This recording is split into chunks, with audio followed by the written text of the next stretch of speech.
بسم اللہ الرحمن الرحیم ناظرین، میں رفیق مغل اور آپ دیکھ رہے ہیں گجرانوالہ نیوز نیٹ ورک۔ آج ہم بات کریں گے وزیر آباد کے حلقہ NH 66 جہاں پر ضمنی انتخاب ہونے جا رہا ہے۔ یہ ضلع وزیر آباد کی اکلوتی سیٹ ہے نیشنل اسمبلی کی۔ یہاں پر پاکستان تحریک انصاف کے MNA محمد احمد چٹھا تھے جو 9 مئی کے مختلف مقدمات میں ملوث تھے۔ ان کو عدالت سے سزا ہوئی جس کے بعد وہ نااہل قرار دے دیے گئے۔ الیکشن کمیشن نے ان کو ڈی نوٹیفائی کیا ہے، ان کی نشست خالی ہوئی جس کے اوپر باقاعدہ طور پر ایک شیڈیول جاری کیا گیا ہے اور وہ پولنگ ڈے جو ہے وہ 18 ستمبر کو ہوگی۔ اب اس حلقے پر پوری نظر ہم ڈالتے ہیں کہ 2024 میں اس حلقے میں کیا ہوا، کتنے کل ووٹوں کی تعداد تھی، کتنے لوگوں نے اپنا حق رائے دہی استعمال کیا اور اس حلقے کی صورتحال کیا ہے، یہ پوری تفصیل سے آپ کے سامنے رکھتے ہیں۔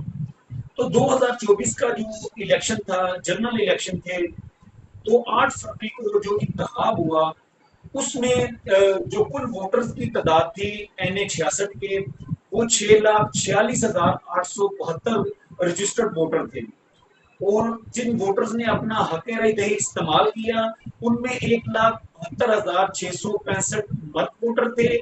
1,40,000 سے زائد خواتین ووٹر نے اپنا حق رائے دہی استعمال کیا اور قومی فریضہ ادا کرتے ہوئے انہوں نے اپنے پسندیدہ کینڈیڈیٹ کو ووٹ کاسٹ کیے تھے۔ شام کو جب گنتی شروع ہوئی تو اس میں 9,249 ووٹوں کو مسترد کیا گیا اور جو درست ووٹ قرار پائے تھے وہ 3,04,000 سے زائد کل ووٹ جو ہے وہ درست قرار پائے تھے۔ اس میں جب رزلٹ سامنے آیا تو اس میں پاکستان تحریک انصاف کے جو حمایت یافتہ تھے محمد احمد چٹھا، انہوں نے 1,60,600 سے زائد ووٹ حاصل کیے۔ پاکستان مسلم لیگ نون کے دوسرے نمبر پر آئے تھے، انہوں نے 1,06,000 سے کچھ زائد ووٹ حاصل کیے۔ مطلب یہ ہے کہ 60,000 کی لیڈ سے وہ کینڈیڈیٹ جیتا جو عمران خان کا حمایت یافتہ تھا اس حلقے میں۔ اور اس حلقے کی اس وقت صورتحال کیا تھی، یہ بڑی اہم چیز ہے۔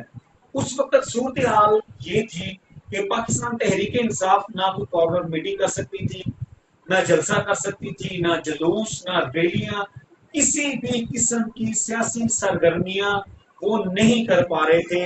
پولیس ان کے گھروں میں چھاپے مار رہی تھی، کینڈیڈیٹ کے پکڑ دکڑ شروع تھی، جو تحریک انصاف کا نام لیتا تھا اس کے اوپر پرچہ کاٹ دیا جاتا تھا، ان کو گرفتار کر لیا جاتا تھا۔ ایک خوف اور فسطائیت کی فضا تھی اس حلقے میں۔ کینڈیڈیٹ چھپا ہوا تھا، اشتہاری تھا، لوگوں کو اس کے نشان کا نہیں پتا تھا کہ جو عمران خان کا حمایت یافتہ کینڈیڈیٹ ہے اس کا نشان کیا ہے۔ لوگوں نے پھر پوچھ پوچھ کے جس دن پولنگ ڈے تھا 8 فروری، اس دن اپنی مدد آپ کے تحت لوگ پولنگ اسٹیشن پر پہنچے۔ لوگوں کے پاس ٹرانسپورٹ نہیں تھی، ایون کہ یہاں پر پولنگ اسٹیشن میں PTI کا کوئی پولنگ ایجنٹ بھی نہیں تھا۔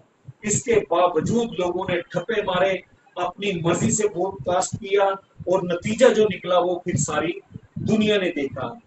اس ماحول میں پاکستان تحریک انصاف نے 60,000 ووٹوں کی لیڈ حاصل کی اور دوسری طرف جو مسلم لیگ نون کے کینڈیڈیٹ تھے ان کے پاس اتنی میٹنگز، اتنے جلسے، اتنی ریلیز کا شیڈیول تھا کہ وہ آخری دن تک وہ پورا نہیں کر پائے تھے، بہت سارے ان کو منسوخ کرنا پڑی۔ اس قدر انہوں نے اپنے سیاسی گھوڑے دوڑائے تھے کھلے میدان میں، کیونکہ سامنے کوئی دوسرا گھوڑا تھا ہی نہیں۔ پیپلز پارٹی تھی، انہوں نے 5,000 کے قریب ووٹ لیا، TLP نے تقریباً 19,000 ووٹ لیے، جماعت اسلامی نے بہت کم ووٹ لیے۔ مطلب کوئی بھی کینڈیڈیٹ ان کے پاس، ان کے سامنے ٹکر کا نہیں تھا اور وہ اکیلے کمپین چلا رہے تھے اور وہ یہ سمجھ رہے تھے کہ ان کا گھوڑا سب سے آگے ہے کیونکہ ساتھ دوسرا دوڑنے والا گھوڑا کوئی بھی نہیں تھا۔ لیکن نتائج وہ حیران کن سامنے آئے تھے۔ تو وہ اس نشست کے اوپر اب ضمنی انتخاب ہونے جا رہا ہے۔ یہ حلقہ زیادہ تر دیہات کے اوپر مشتمل ہے، اس میں وزیر آباد سٹی بھی ہے لیکن وہ چھوٹا ایریا ہے، دکھڑ کا بھی بڑا چھوٹا ایریا ہے، اس کے بعد علی پور چٹھے کا بھی، لیکن زیادہ تر حلقہ جو ہے وہ دیہات پر مشتمل ہے۔